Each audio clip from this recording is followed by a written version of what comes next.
नमस्कार, मैं सृष्टि जैन।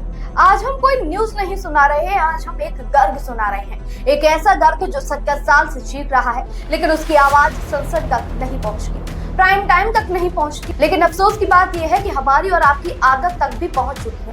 पिछले हफ्ते पूरा देश हिल गया था। इंडिगो की फ्लाइटें 4 से 5 घंटे लेट हुई। रईस लोगों के लुई विटन गुच्ची के बैग एयरपोर्ट पर पड़े दिखाई दिए। संसद में हंगामा हुआ। प्राइम टाइम में 3-3 घंटे की डिबेट रही।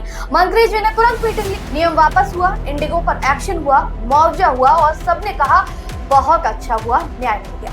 अब जरा दूसरी तस्वीर देखते हैं, जो कि उसी हिंदुस्तान की है, उसी भारत की है, जहां हर रोज 2 करोड़ लोग ट्रेन से सफर करते हैं। यानी कि हर दिन पूरा ऑस्ट्रेलिया और न्यूजीलैंड मिलाकर ट्रेन में चढ़ रहा है। और इसमें से 85% लोग वो हैं जो जनरल और स्लीपर कोच में हैं। जनरल कोच की कैपेसिटी 90 से 110 है।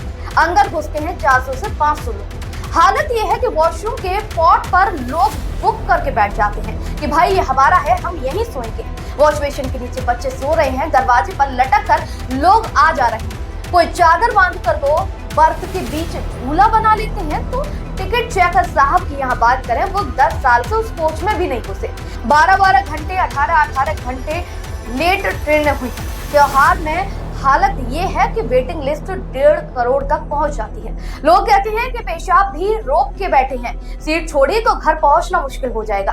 सवाल ये नहीं कि फ्लाइट वालों को न्याय इतनी जल्दी कैसे मिल गया, लेकिन सवाल ये है कि रेलवे वाले, बस वाले और आम हिंदुस्तानी को न्याय आखिर कब मिलेगा? क्या गरीब की छुट्टी इस देश की आदत बन चुकी है? क्या सरकार को लगने लगा है कि जनरल डिब्बे की तकलीफ ही नहीं है? 1981 में अमिताभ बच्चन ने एक गाना गाया था कि आपका तो पसीना खून से कीमती है, लेकिन यहाँ हमारे खून की कोई कीमत नहीं। 40 साल बाद भी वो लाइन बिल्कुल फिट बैठती है। बाप बड़ा ना भैया, सबसे बड़ा रुपया। एयरपोर्ट पर जो खड़े थे उनके बैग महंगे थे, उनकी टिकट महंगी थी। रेलवे में जो ठूसे जा रहे हैं वो सस्ते लोग हैं, और सस्ते लोगों की इस देश में कोई औकात नहीं।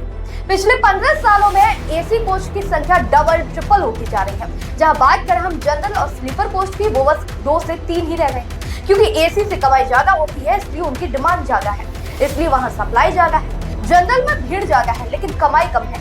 तो जाहिर है कि प्राथमिकता चमकदार वंदे भारत, हाईटेक स्टेशन और बुलेट ट्रेन के पोस्टर को ही मिले। साल 2024 से 25 में सिग्नलिंग और सेफ्टी के लिए सिर्फ 6800 करोड़ का बजट हुआ, जबकि कुल बजट की बात करें तो 2,62,000 रुपए है। यानी कि सिर्फ 2 से 3% बाकी पैसा कहा जा रहा है वो अग्रसित है। Track management, signal upgrade, cover system वो पीछे छूट जा रहे हैं। फिर हादसे होते हैं। साल 2013 से 2023 तक 4000 से ज्यादा मौतें हुई हैं, लेकिन वो ब्रेकिंग न्यूज नहीं बनती। रेलवे में 3 लाख पदभारी 10 घंटे से ज्यादा हुई तो पूरा तूफान आ जाता है।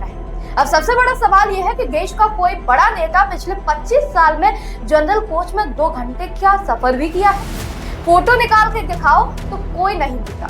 सब फर्स्ट क्लास एसी में जाते हैं, सेकंड एसी में उनका टिकट रहता है। अगर मंत्री जी एक बार जनरल डिब्बे में घुस जाएं तो शायद उन्हें भी ये समझ आए कि लोग वॉशरूम के सामने रात कैसे गुजारते हैं, बच्चे बैग पर कैसे सो रहे हैं, कोई दरवाजे पर लटक रहा है। ये अमीर गरीब की लड़ाई नहीं है, ये सोच की लड़ाई है। ये सोच ने एक वर्ग की तकलीफ को तुरंत सुना और दूसरे वर्ग की तकलीफ को नॉर्मल मान लिया। जिस दिन आम आदमी की तकलीफ नॉर्मल लगने लगे तो बस समझ लीजिए कि देश की संवेदना मर चुकी है। और जब संवेदना मर जाती है तो लोकतंत्र सिर्फ उद्घाटन, फीते काटना और फोटो खिंचवाने का तमाशा बनकर रह जाता है। मैं बस यही कहूंगी कि लड़ोगे नहीं तो ये 2 भारत ऐसे ही रहेंगे, लड़ोगे तो शायद एक दिन ये चीजें बदल जाए। बाकी फैसला आपका है। जय हिंद, जय भारत।